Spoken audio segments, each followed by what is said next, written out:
Good morning students. बच्चों, today our topic is the making of the national movement in 1870 to 1947। बच्चों, ये आपका chapter 9 है history का। जैसे कि पिछले लेक्चर में हमने पढ़ा था कि कैसे ये जो नेशनल मूवमेंट है इसको बनाने की ज़रूरत पड़ी, कैसे ब्रिटिश सरकार जो है वो पहले व्यापार के लिए इंडिया में आई और कैसे उसने यहाँ पे आकर अपना साम्राज्य जमा लिया। तो आज हम इसका नेक्स्ट पढ़ेंगे कि ब्रिटिश सरकार जो है उसने जो रिवॉल्ट एक्ट जो है पास किया वो क्या था। The British passed revolt act in 1999 AD to crush national movement. जो ब्रिटिश गवर्नमेंट है उसने ये जो नेशनल मूवमेंट बन रही थी इसको तोड़ने के लिए एक एक्ट तैयार किया, एक्ट बनाया जिसका नाम था रिवॉल्ट एक्ट, और वो बना 1919 में। According to this act anybody could arrested and put in prison without being tried in a court of law.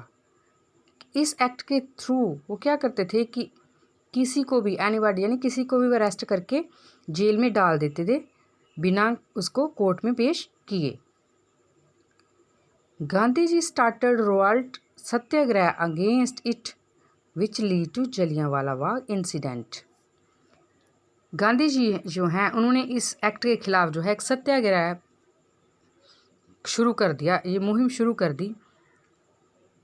जो जलियांवाला बाग जो है इंसिडेंट हुआ उसके बाद ये सत्याग्रह जो है ये शुरू कर दिया, क्योंकि जलियांवाला बाग में बहुत से निहत्थे लोगों पर हमला हो गया। वहाँ पे वो कुछ मीटिंग कर रहे थे तो जो अंग्रेजी सरकार है उन्होंने उन पर हमला बोल दिया और वहाँ बहुत से निर्दोष लोग जो थे वो मारे गए थे। खिलाफत movement started side by side with non-cooperation movement. The Muslims started this movement against the British rule because the government of England badly treated the Sultan of Turkey.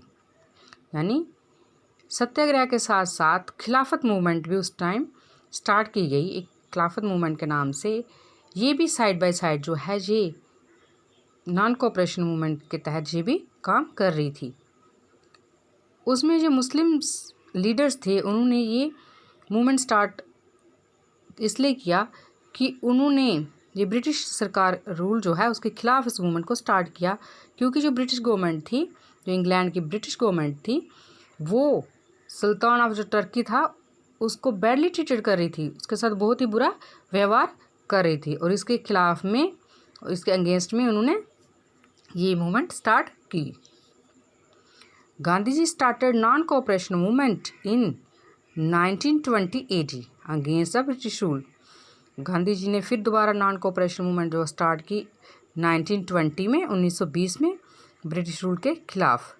The Hindus and Muslim jointly oppose the government rule. और इस movement में जो Hindus थे या मुस्लिम लोग थे वो इकट्ठे आगे आए और उनने इस गवर्नमेंट रूल जो हैं, जो गवर्नमेंट रूल बना रही थी इंडियन को डोमिनेट करने के, इसके खिलाफ जो है वो जॉइंटली इकट्ठे हो गए और उन्होंने इसके खिलाफ आवाज़ उठाई। तो बच्चों, आज के हमारे लेक्चर में इतना ही। कल हम आगे नेक्स्ट लेक्चर के लिए पढ़ेंगे। तब तक के लिए अपना ध्यान रखें। Have a nice day.